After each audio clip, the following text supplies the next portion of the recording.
जवानी के उड़े दहो, मनवा से मनवा के जुड़े दहो।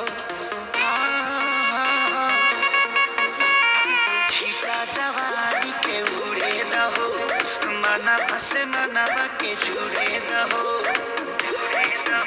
आज सुते तो चतरिया तान की तान की तान की टूट जाए राजा जी